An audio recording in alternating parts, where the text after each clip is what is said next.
Have you ever scrolled through the news, your heart sinking with every headline and just felt, completely powerless?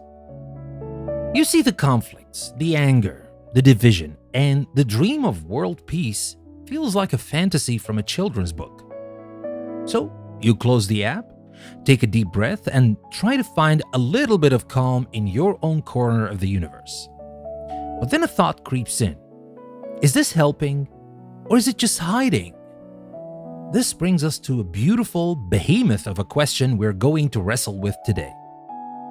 Is the path to global harmony paved with personal tranquility? In other words, is the relationship between inner peace and world peace a one-way street? Well, let's talk about that. I'm Danny, and this is a new Thinking Out Loud episode from English Plus Podcast.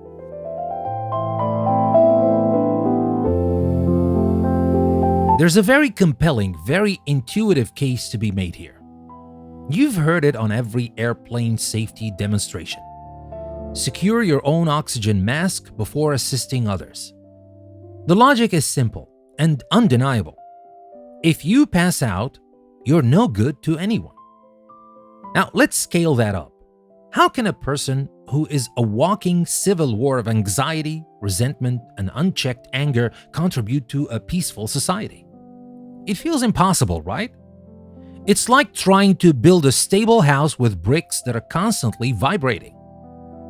Think of humanity as a colossal symphony orchestra.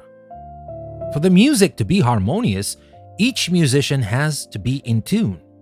If the violin section is screeching with rage and the percussion is pounding with anxiety, it doesn't matter how beautifully the cellos are playing their part.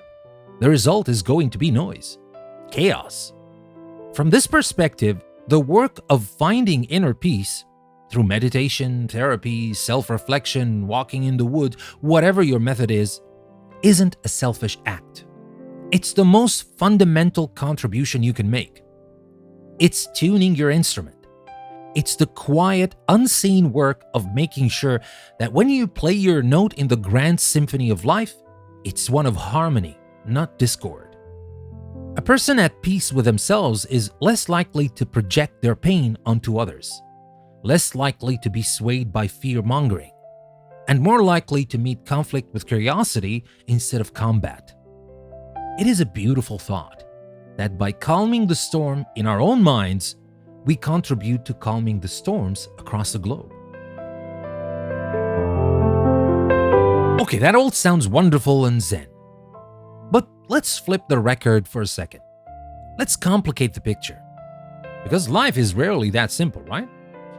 Is a state of perfect inner tranquility always the most productive state for changing the world? Think about the greatest movements for justice and peace in human history. Were the architects of those movements all sitting in a state of blissful calm? Or were they fueled by profound, burning, and deeply uncomfortable lack of peace? Imagine Martin Luther King Jr., Gandhi, or Nelson Mandela. Yes, they spoke of love and nonviolence, but their actions were born from a righteous anger, a divine dissatisfaction with the state of the world. They were not at peace with injustice. Their inner turmoil in the face of oppression became the engine for monumental change. Sometimes, a lack of inner peace is what gets you out of bed and into the streets. It's the grit in the oyster that creates the pearl. If everyone were perfectly content and at peace with the way things are, who would fight to make things better? This angle suggests that maybe, just maybe, a certain kind of inner disquiet, a sacred restlessness, is not only compatible with the quest for world peace, but is sometimes essential to it. It forces us to ask, is the goal a placid world or a just one? And are those always the same thing? This leads us right into a classic philosophical conundrum. What comes first? Does inner peace create a peaceful world, or does a peaceful world allow for inner peace? It's a real chicken and egg situation. It's lovely to tell someone to find their inner calm, but it's a whole lot harder to meditate when you're worried about keeping a roof over your head, when you face discrimination every day, or when your country is at war. How can we expect someone to cultivate an inner garden when their external world is a hurricane?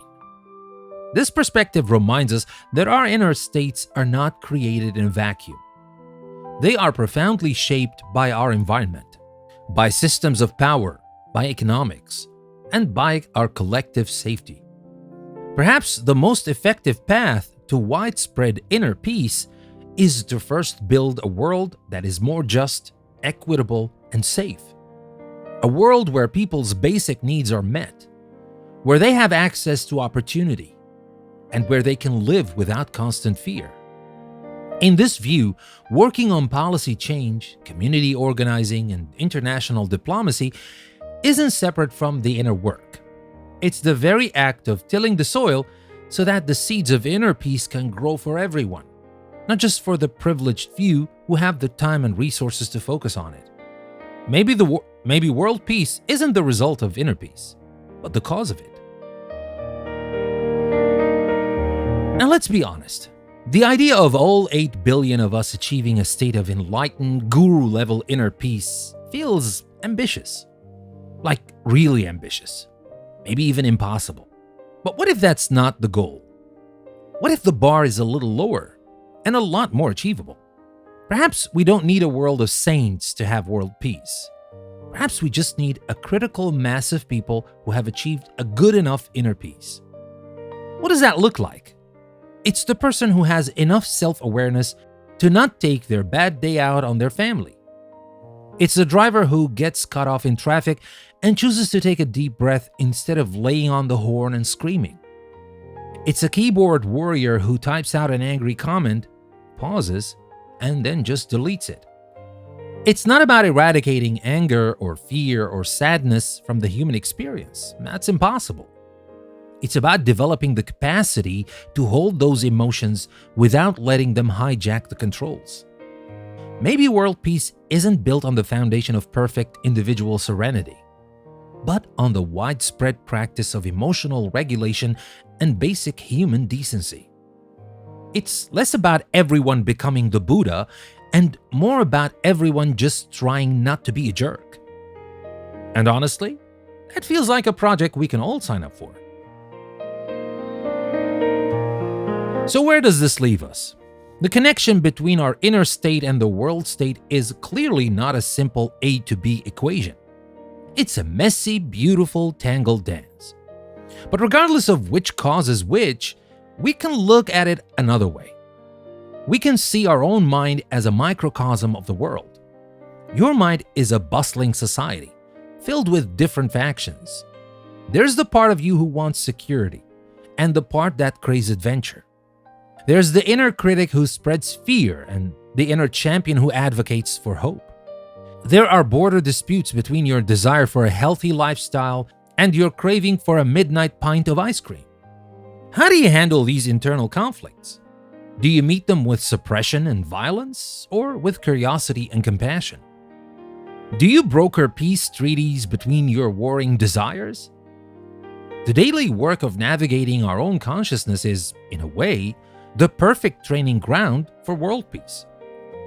Learning to be compassionate with our own failings teaches us to be compassionate with others. Learning to listen to our own conflicting needs helps us understand the conflicting needs of other people and other nations. In this way, the quest for inner peace isn't about escaping the world's problems. It's about practicing, on a small and intimate scale, the very skills we need to solve them. So I'll leave you with this to ponder. What role do you think your own inner state plays in the grand scheme of things? Is focusing on your inner peace and well-being a profound contribution to a better world? Or is it a self-indulgent distraction from the real work that needs to be done? Or, as with most things in life, is the truth somewhere in that beautiful, complicated middle? I would genuinely love to know what you think, so share your perspectives with me in the comments. And thank you very much for listening to another episode from English Plus Podcast, another Thinking Out Loud episode from English Plus Podcast. Remember, never stop learning, and I will see you again next time.